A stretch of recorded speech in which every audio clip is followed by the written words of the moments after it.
Manjeshwar police ಠಾಣೆಗೆ ಹೋಗುವ ಸುಮಾರು 100 ಮೀಟರ್ ರಸ್ತೆ ಅವಸ್ಥೆ ಶೋಚನೀಯ. ವರ್ಷಗಳಾದರೂ ದುರಸ್ತಿ ಮಾಡಲು ಕ್ರಮವಿಲ್ಲ.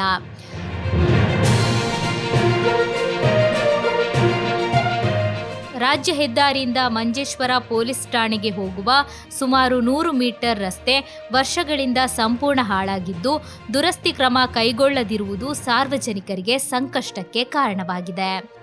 ತೀವ್ರ ಏರಿಳಿತ ಇರುವ ಈ ರಸ್ತೆ ಸಂಪೂರ್ಣವಾಗಿ ಕುಸಿದು ಹೋಗಿರುವುದರಿಂದ ಪೊಲೀಸ್ ಠಾಣೆಗೆ ಆಗಮಿಸುವ ಸಾರ್ವಜನಿಕರ ವಾಹನಗಳು ಹಾಗೂ ಪೊಲೀಸ್ ವಾಹನಗಳು ಕಷ್ಟಪಟ್ಟು ಸಂಚರಿಸುವ ಪರಿಸ್ಥಿತಿ ನಿರ್ಮಾಣವಾಗಿದೆ. ಜನಪ್ರತಿನಿಧಿಗಳು, ಸಾರ್ವಜನಿಕ ಕಾರ್ಯಕರ್ತರು ಹಾಗೂ ರಾಜಕೀಯ ನಾಯಕರು ನಿರಂತರವಾಗಿ ಈ ಮಾರ್ಗವನ್ನು ಬಳಸುತ್ತಿದ್ದರೂ ಸಮಸ್ಯೆಯನ್ನು ಗಂಭೀರವಾಗಿ ಪರಿಗಣಿಸದಿರುವುದಾಗಿ ಸ್ಥಳೀಯರು ಆರೋಪಿಸುತ್ತಿದ್ದಾರೆ. ದಶಕಗಳ ಹಿಂದೆ ಡಾಮರ್ ಹಾಕಿದ ಈ ರಸ್ತೆ ಸಡಿಲಗೊಂಡಿದ್ದು, ಇದರಿಂದ 2 ಚಕ್ರದ ವಾಹನಗಳು ಅಪಘಾತಕ್ಕೀಡಾಗುವ ಘಟನೆಗಳು ಸಂಭವಿಸಿವೆ.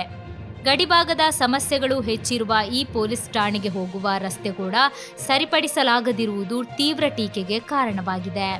ಠಾಣೆಗೆ ಪ್ರವೇಶಿಸುವ ಮಾರ್ಗವೇ ಇಂತಹ ಸ್ಥಿತಿಯಲ್ಲಿರುವುದನ್ನು ಸಂಬಂಧಿಸಿದ ಅಧಿಕಾರಿಗಳು ಗಮನಿಸುತ್ತಿಲ್ಲ ಎಂಬ ಆರೋಪ ಕೇಳಿಬಂದಿದೆ. 5 ಪಂಚಾಯತ್ಗಳ ವ್ಯಾಪ್ತಿಗೆ ಒಳಪಡುವ ಈ ಪೊಲೀಸ್ ಠಾಣೆಯ ರಸ್ತೆಯ ದುಸ್ಥಿತಿ ಸಾರ್ವಜನಿಕರಿಗೆ ನಾಚಿಕೆಗೇಡಿನ ಸಂಗತಿಯಾಗಿದೆ. ಗುಂಡಿಗಳನ್ನು ದಾಟಿ ಪೊಲೀಸ್ ವಾಹನಗಳು ತಲುಪುವಾಗ ಕೆಲ ಪ್ರಕರಣಗಳಲ್ಲಿ ಆರೋಪಿಗಳು ತಪ್ಪಿಸಿಕೊಳ್ಳುವ ಪರಿಸ್ಥಿತಿ ಉಂಟಾಗಿದೆ ಎಂದು ಹೇಳಲಾಗುತ್ತಿದೆ. ಗಾಂಜಾ, MDMA ಸೇರಿದಂತೆ ಮಾರಕ ಮಾದಕ ವಸ್ತುಗಳ ಪ್ರಕರಣಗಳು ವರದಿಯಾಗುವ ಮಹತ್ವದ ಠಾಣೆಯೇ ಮಂಜೇಶ್ವರ ಪೊಲೀಸ್ ಠಾಣೆಯಾಗಿದ್ದು, ಇಂತಹ ರಸ್ತೆಯ ಸ್ಥಿತಿ ಸಾರ್ವಜನಿಕ ಅಸಮಾಧಾನಕ್ಕೆ ಕಾರಣವಾಗಿದೆ. ಪಂಚಾಯತ್ ಆಡಳಿತ ಸಮಿತಿಯ ವಿರುದ್ಧ ಸ್ಥಳೀಯರು ತೀವ್ರ ಆಕ್ರೋಶ വ്യക്തಪಡಿಸಿದ್ದಾರೆ. ഞാനിപ്പോൾ ഇങ്ങനെ ഒരു വാർത്തയിൽ വരാനുള്ള കാരണം, നമ്മുടെ തൊട്ടടുത്ത മഞ്ചേശ്വരം പോലീസ് സ്റ്റേഷൻ്റെ പോകുന്ന ഒരു റോഡിൻ്റെ കാര്യത്തിലാണ്. മഞ്ചേശ്വരം നമ്മൾ പോലീസ് സ്റ്റേഷനിൽ കയറി പോകുന്ന ആ എൻഡിൽ ഒരു റോഡ് പൊട്ടിയിട്ട് കാലങ്ങളായി 5 വർഷത്തോളമായി ഞാൻ കാണുന്നത്. പക്ഷേ മഞ്ചേശ്വരം പോലീസ് സ്റ്റേഷൻ കേരളത്തിൽ ഏറ്റവും കൊലപാതകങ്ങളും കഞ്ചാവും MDMA ആയിട്ട് പിടിക്കപ്പെടുന്ന ഒരു പോലീസ് സ്റ്റേഷനാണ് മഞ്ചേശ്വരം പോലീസ് സ്റ്റേഷൻ. ആ 24 മണിക്കൂറും വണ്ടികൾ ഇങ്ങനെ ഓടിക്കൊണ്ടിരിക്കുന്ന, പോലീസ് വണ്ടി ഓടുന്ന ഒരു റോഡാണ്.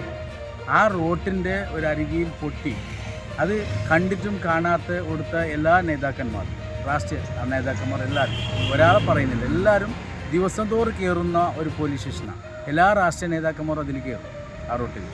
എന്നിട്ടും ഇവിടുത്തെ ഇപ്പോൾ ആ ഇത്രയും പൊട്ടിയിട്ട് പോയിട്ടുള്ള സമയത്ത് അതൊന്ന് നേരാക്കാൻ വേണ്ടിയിട്ടും ഒന്ന് കണ്ണ് വെച്ച് കാഴ്ച കാണാത്ത ഒരു കാലഘട്ടത്താണ് ഞാനും നിങ്ങളും ജീവിക്കുന്നത്.